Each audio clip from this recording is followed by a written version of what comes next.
Okay, guys. So going into the imperialism with South Asia, um, so it starts with Britain and Portugal and France all having interest in there. By the 1820s, 1830s, the British have kicked all the Europeans out, excepting Gao and Pondicherry, and those places actually fall under Europe, French and Portuguese interest until the 1940s or 50s. Um, the big way that other European states are kicked out of India and South Asia would be the Seven Years' War. It's actually a lot of wars happening at the same time in a 7 year period that are characterized as kind of falling within this. It's the same kind of combatants in different places over the same kind of stuff, over like competing colonial interests. So, like for example, the French Indian War, that is instrumental to American history because it's like the thing that leads to the Intolerable Acts and things like that, is a part of the 7 Years' War. But also, European states all fight each other too during the 7 Years' War as well. France is fighting people like Austria and Prussia are all in there too, and Britain's fighting France in Europe as well. And then eventually, though, the British come out on top overall. They kick the French out of Canada, they kick the French out of South Asia. And so, yeah, so the next thing is after the French are kicked out of South Asia, it's the East India Company that's in charge. It's not the British government that's in charge. And they, by the 1830s, are controlling most of this region. And they're doing so mainly by collaboration with indigenous leaders, as well as a large army of mercenaries known as sepoys. Those sepoys revolt. We learn about that in another chapter in 1857.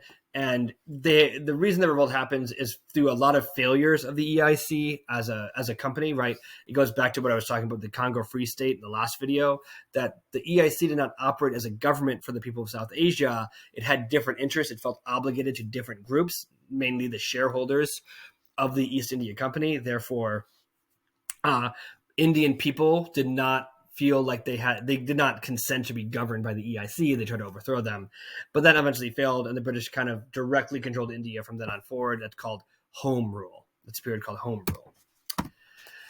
So in East Asia, China is struggling a lot during this period, and Japan really is thriving. They're living their best life, but they are having some of their own problems fitting into the global political power structure. So China as a state persists until the 20th century, mainly because China is has been a cohesive, singular political entity for over 1,000 years at this point, several thousand years at this point, actually. So, like, to break up China felt like, and it was just like way too much work. It's a very densely populated place. It's very far away from Europe. The idea of like controlling even a region of China that's not like a small chunk like Macau or Hong Kong seems exhausting and not worth the resources to actually control. So how the European states decide to do this is that they maintain the Qing dynasty, but they also segment parts of China into spheres of influence. They kind of divide China like they divided Africa. So they didn't have to compete among each other for controlling controlling China. And what that means is that China's kind of like getting a really raw deal here, because if they chose to fight one European state, it would be in every other European state's interest to support that European state's in a war, which means they're not fighting a war against one European state. They're fighting a war against all the European states. And so the Qing is a pretty weak state throughout the 19th century. And there are two kind of specific moments of civil unrest that highlight that. So the Taiping Rebellion is a very interesting event in human history. It occurs parallel to the Civil War, the American Civil War. It's immensely destructive. It kind of, as an eccentricity, a little tangent would be, it starts by this guy. He fails to advance in the civil service exam. Because he fails, he goes into a coma. He wakes up and he says he's the brother of Jesus of Nazareth, and has like a spiritual power through that, and people like believe him, and like he like reorganizes Chinese society. He tries to overthrow the Qing dynasty. It's a massive war. The Qing dynasty struggles to hold down the Taiping Rebellion, which means that European states have to intervene, because if the Taiping come to power, they're going to kick the Europeans out, and they don't want that. So the Europeans work to prop up the Qing dynasty, and they fight against the Taipings, and eventually they're successful. The Boxer Rebellion happens near the end of the 19th century, where a group of people get organized in China to reject and destroy the influences of Western culture in China. And so they target foreigners, but also examples of foreign culture in China, namely Chinese Christians. So they kill a lot of Chinese Christians. And then Cixi, who's a conservative, who actually was kind of anti-European and trying to get Europe out of China, had to ask for European help to get rid of the Boxer Rebellion. Now, for Japan, they're forced, we talked about this in the previous chapters, forced to open up by America. The shogunate collapses because of it. A pro-industrialization group comes to power in Japan. But because Japan becomes this industrial state in the 1870s and onwards, there's not a lot of places left for Japan to colonize and settle, but an industrial nation needs some place to expand into to get access to those raw materials, to get access to those new markets. And so they found what are called they found a colonization society where they try to set up colonies in other nations that they're able to, in China, in Korea, in Formosa / Taiwan, even in parts of South America, they try to set up colonization societies too. So that's the example of Japan. In Southeast Asia, the big name of the game is cash crops. That Southeast Asia becomes a place where cash crops become increasingly important to Europeans, and the Dutch, the French, and the British all did kind of the same thing. They start with companies, except in France.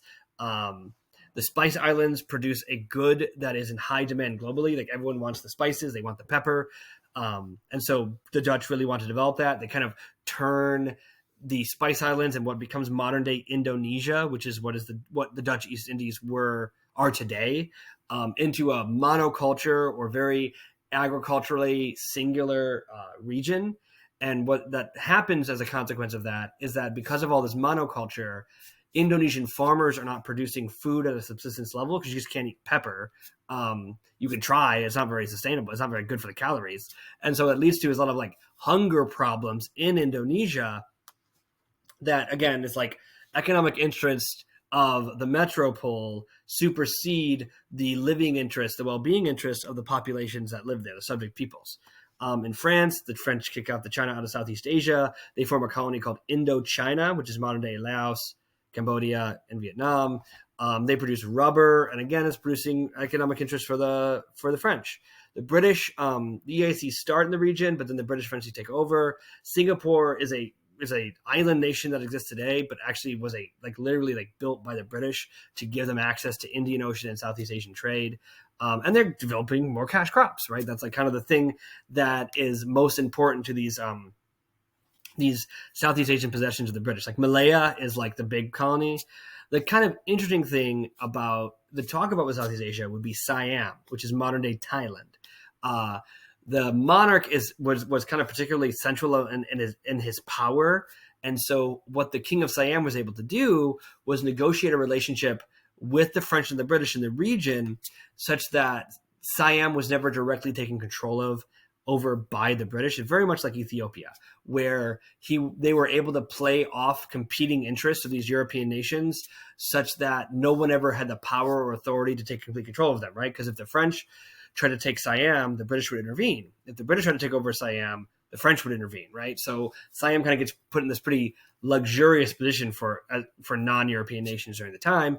And through that influence, they also modernize or adopt Western culture and customs in their political development during this period. Australia and New Zealand, I don't know how much to talk about this just because, we had a whole DBQ about it and you've got a direct lecture for about 30 to 45 minutes about this. There isn't anything new here, right? We talked about the 13 colonies thing. We talked about the penal colony, pastoralism, sheep raising and beef raising or cattle raising.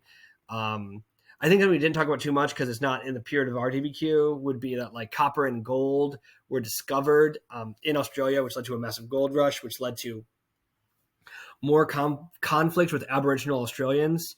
And there's a genocide. And for some of these Aboriginal Australians that persists until this day in a lot of ways, that I think, Ellen Scotia should have written about because they talk about the Maori a little bit, So Maori, again, this is all stuff you had a lecture about already. So these are just the notes for the chapter. So I'm not going to talk too much about them.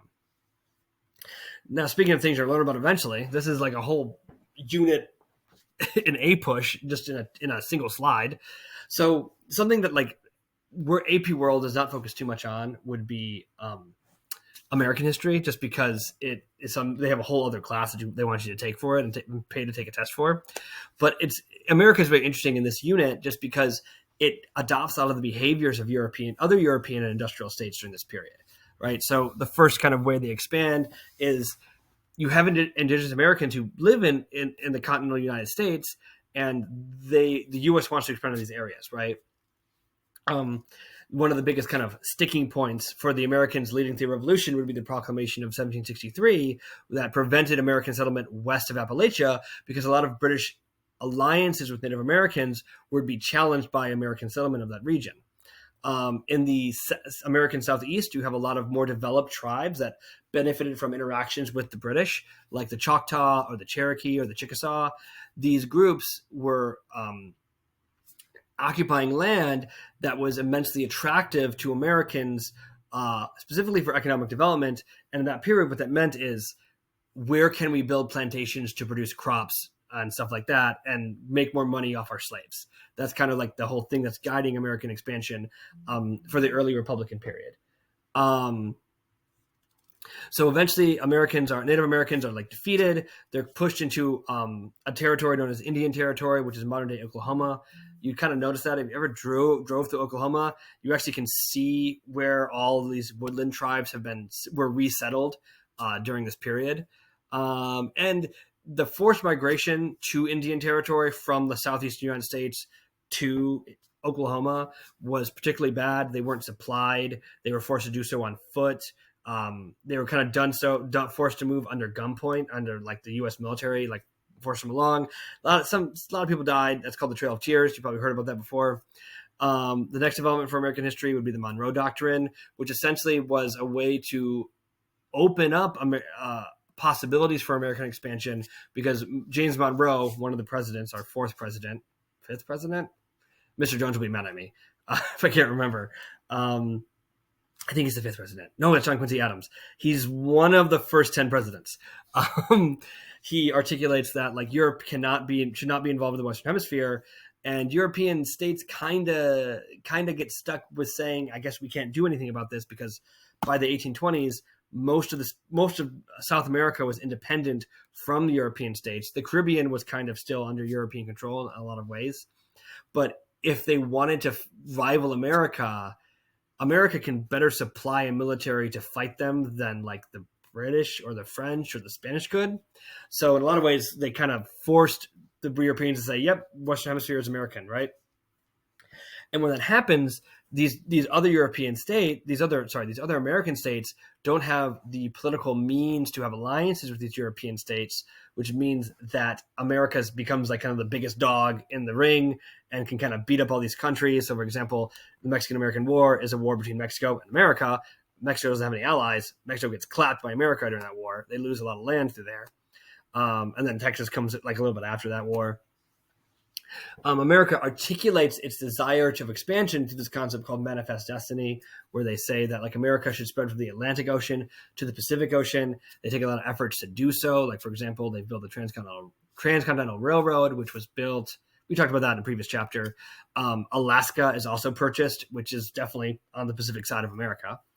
The thing to think about with America that's really important here is they had a lot of the traits to become a very powerful industrial nation. They had a lot of room to support a lot of like land to support a growing population. They had a lot of raw materials innately within their borders that gave them the means to also productively become an industrial nation, and they urbanized really effectively. So America essentially had the means to become a Great Britain with more land area. And that meant that it is going to become a more powerful nation. And so when it became powerful enough, it sought to challenge nations it believed it could defeat and expand across or into. So it fights the Spanish-American War in the late 19th century because Spain is a weaker state at this point. They are able to kick them out of the Caribbean. They take control of Cuba. They take control of Puerto Rico. They also take a lot of Spain's Pacific possessions, like the Philippines. And then eventually American interests expand on the Monroe Doctrine into the Roosevelt Corollary, which is like a subtopic of argument. And it pretty much says that it's not just European nations can't intervene in the Western Hemisphere. America should have a say in the governments that exist within South America and Central America already. So like if they think a government in South America or Central America is behaving in a naughty way, they have the right to intervene in that nation and change their policies to something that is more agreeable to the American interests. So that's a little bit sassy of America. And our final subtopic, Russia also has a lot of the tools to become a powerful nation. It has a lot of area. It has a lot of resources. It has a lot of population. A big issue is that until the 1870s, most of that population are trapped in a feudal system serfdom. And so they can't really move into cities to urbanize and do that yet. But they do that eventually because they want to have that population to industrialize. But the Russian interior is really wealthy of resources. It has a lot of potential. So Russia settles that area. They build the Trans-Siberian Railroad to connect the resources throughout interior Russia and Pacific coastal Russia to the population centers in Western Russia, like Moscow, Vladivostok, Petrograd, or St. Petersburg, stuff like that. But Russia's expansion occurs in Eurasia and not in the Americas. And what that means is there's more established states that challenge and kind of brush up against Russia. So, for example, Russia eventually borders Japan. It eventually borders China because Japan has some Asian territory, just so you know. It borders the Ottomans. It has interest in conflict with Austria-Hungary and the British, right? The Russia is closer to India than Britain is, right? So if Russia felt compelled to, they could try to invade India and get all those South Asian goodies that India has been providing for Britain for that period of time throughout the 19th century. So actually, Britain saw Russia as its greatest rival, even going into World War I. So that's our chapter. I did book it. I am sorry, guys, but I just don't think I want to subject you guys to a 45-minute video. So I hope you guys are staying warm. I hope you guys have got your power back in a reasonable time. And I hope you guys have a good weekend. And I will see you guys in class.